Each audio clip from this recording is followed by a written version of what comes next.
आपको कि किसान ढीला पड़ गया है? अरे सरकार ने ढीला पड़ गया है साहब, गजबे बतिया रहे हैं आप। अरे किसान का जान देखिए तो एकदम सैलाब उतरा हुआ है सड़कों पर। हाँ, प्रधानमंत्री जी के लिए आप कह सकते हैं कि उनके रोने से हो सकता है उनको एहसास हो गया हो कि भाई जैसे टिकैत साहब के वजह से भीड़ आ गया तो हमरा रोने से जो है भीड़वा कम हो गया। लेकिन ये गोदी मीडिया कहेगा, आप लोग कहेंगे तो अच्छा मैसेज नहीं जाएगा।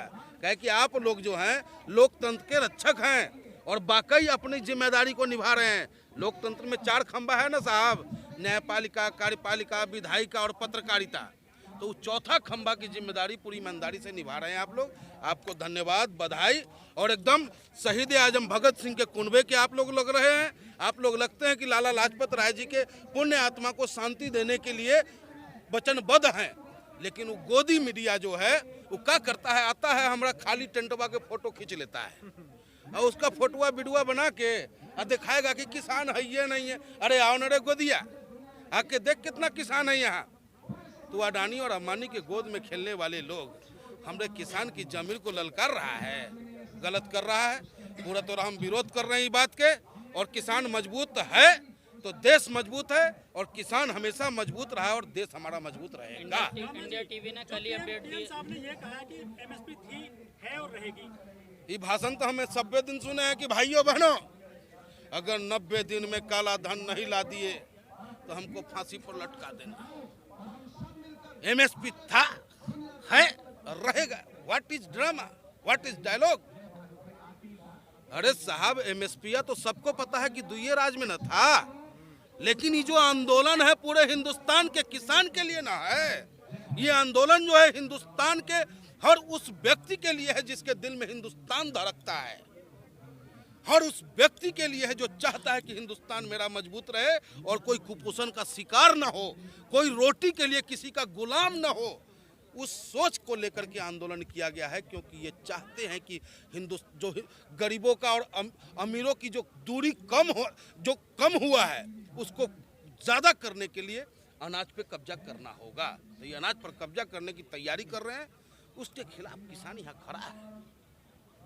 लेकिन वो ये भी कहते हैं कि किसानों का जो अनाज है उसका दाम मिलेगा अच्छा, उसके अलावा जो आम आदमी है देश का उसको भी जो है सही कीमत पर अनाज मिलेगा, महंगा नहीं मिलेगा ज़्यादा। कहाँ से मिलेगा भाई?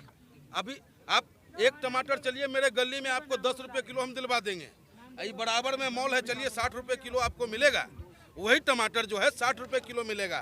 तो हमको बुड़बक समझते हैं ये कि जो कहेंगे वो हम मान लेंगे? ऐसा नहीं होगा। ये राजतंत्र नहीं है, लोकतंत्र है। लोकतंत्र में हम अपने अच्छा और बुरा का जो होगा उसको हम पहचानने की कैपेसिटी रखते हैं, और अधिकार हमको बाबा भीमराव अंबेडकर ने जी दिया है। जितना एक वोट की ताकत अडानी और अंबानिया का है ना, उतना ही वोट का ताकत जो है हल चलाने वाले का भी है और झोपड़ी में रहे वाला का भी है। लेकिन वो तो आपको कह रहे हैं कि आंदोलन जीवी है, कहीं भी चले जाते हैं आंदोलन करने के लिए ये लोग। पहली बार इस सरकार को बढ़िया नाम दिया है हमको, पहली बार। न तो कभी खालिस्तानी कह दिया, कभी आतंकवादी कह दिया, कभी नक्सली कह दिया।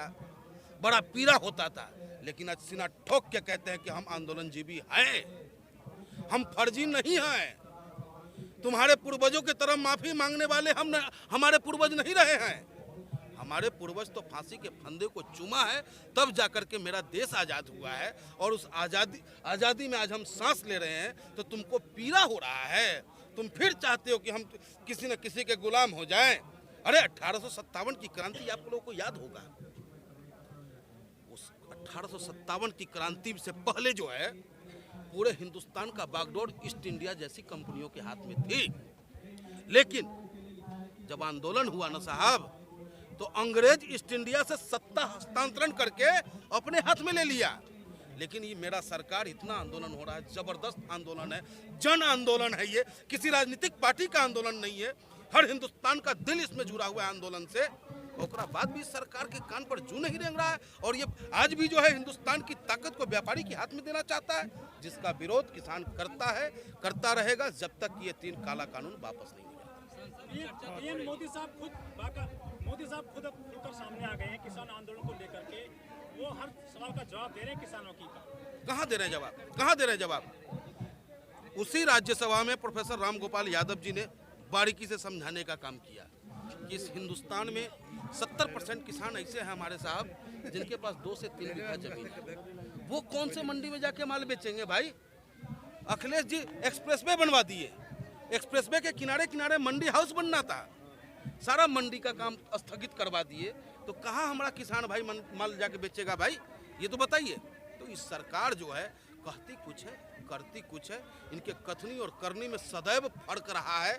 ये तो ना जाने कौन सा वो फर्जी लाल किला लेके बनवा के स्टेज बना बना के घूम घूम के हम हिंदुस्तानियों का मति भ्रमित कर दिए। ही हाँ, जादूगर हैं, इसमें कोई शक नहीं है। आप कह रहे हैं, वो कह रहे हैं कि ये कह रहे हैं किसान सब बिक जाएगा, सब बिक जाएगा, लेकिन कानून के बाद अब तक बिका क्या है? मंडी वहीं की वहीं है, किसान वहीं का वहीं है, कहाँ मंडी? जमीनें वहीं की वहीं है। अरे भैया जमीनमा तो वहीं रहेगा। ये बता क्या तीन कानून लाए नहीं जी? 3 कानून लाए। हम कहते हैं कि भैया एमएसपी आप हमको कर दीजिए, पूरे हिंदुस्तान में लागू कर दीजिए। तो ये राज्य में ना है एमएसपी साहब, पूरे हिंदुस्तान में नहीं है। हम इनसे कहते हैं कि साहब जमाखोरी पर कानून बना दीजिए कि जमाखोरी एक लिमिट होगा कि एक व्यापारी 1000 कुंटल अनाज रख सकता है, 1000 कुंटल से 1 किलो फालतू नहीं रखेगा। है क्यों? बहुत पैदा होता है, किसान के पास जगह नहीं है, किसान के पास जगह नहीं है। एफसीआई कहाँ चला गया? ये सारा संस्था बेच दिए ना। ये तो सब बेच करके जितना बेहतर स्ट्रक्चर ये तैयार करना चाहते हैं अडानी और अंबानी का, उतना ही बेहतर स्ट्रक्चर ये एफसीआई का भी कर सकते हैं ना साहब।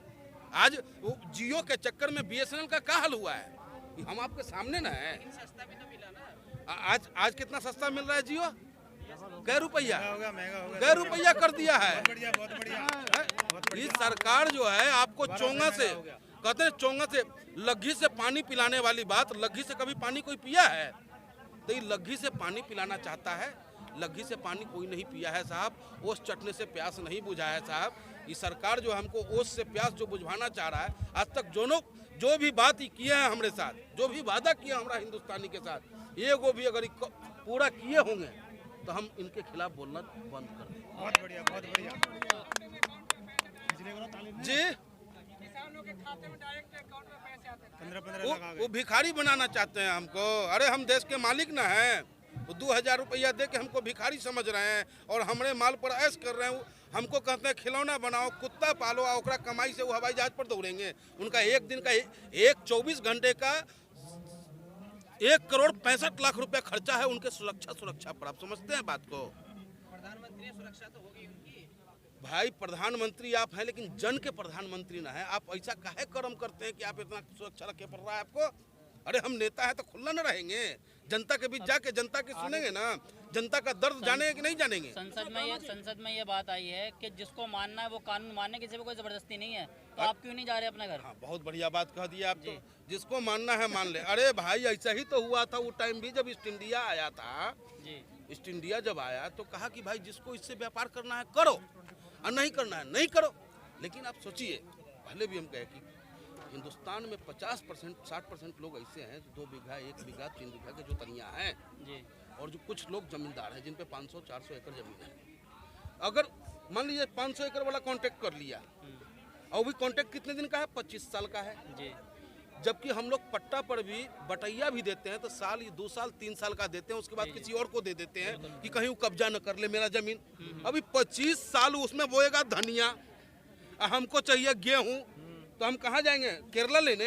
15 साल बाद तो वैसे ही मालिकाना हक हो जाता है। फिर 15 साल बाद मालिक, तो ये बुड़बक समझ रहे हैं। चारों तरफ से घुमा फिरा करके हम कहें ना कि मिला जुला के इनका नीति है यही। आप समझिए बात को, देखिए सुनिए ना, समझिए इस बात को कि ये लड़ाई जो है किसान अपना नहीं लड़ रहा, अपने बेटों का नहीं लड़ रहा है, हिंदुस्तान की वजूद के लिए लड़ रहा है। नहीं तो जैसे उस जमाने में हमारे बाप दादा गुलाम थे 2 वक्त रोटी के लिए, कि रोटी जो दे देगा उसके खेत में काम करेगा, वही हालात यहाँ पैदा कर देगा साहब। आप समझिए बात को। गामा जी, विदेश से कोई ट्वीट करता है सेलिब्रिटी, तो भारत के लोग कहते हैं कि इसमें देश की बदनामी है।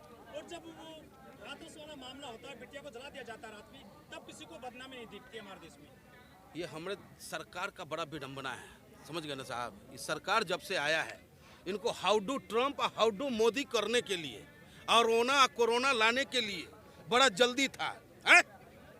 और उस टाइम में जब विदेश से ट्वीट होता था कि मोदी इज गुड, मोदी बहुत लोकप्रिय हो रहा है, तो ताली पीटता था अंधभक्त गोदी में दिया कि वाह जी हमारा मोदी ऐसा, हमारा मोदी वैसा। और आज आपके मोदी जी का जुल्म अगर विदेशिया ट्वीट कर दिया तो आपको खलबली मच गया है। अरे मानवता तो है ना भाई, देश और विदेश नदी ऊ पार जाइए चाहे नदी ई पार आइए, लेकिन हम सब मानवे ना है, मानव हमेशा मानव का कल्याण चाहता है। आगे की रणनीति क्या है आप लोगों की? आगे की रणनीति जो हमारा नेता कहेगा, नेता हमारा कह दिया है 2 अक्टूबर तक हम हैं यहाँ। 2 अक्टूबर के आगे जिस तरह से 6 तारीख को चक्का जाम, देखिए हमारा नेता जो निर्णय लेगा उस निर्णय में हिंदुस्तान का हर किसान और किसान का बेटा अपना ताकत के साथ रहेगा। और सुन लीजिए, 2 अक्टूबर वो दिन है जो राष्ट्रपिता महात्मा गांधी जो साउथ अफ्रीका को सबसे पहले आज़ाद कराए थे और तब आए हमारे इंडिया में, इंडिया को आज़ाद कराए। तो 2 अक्टूबर को हो सकता है कि हम इस काला कानून से भी आज़ाद हो जाएंगे, हमको पूरा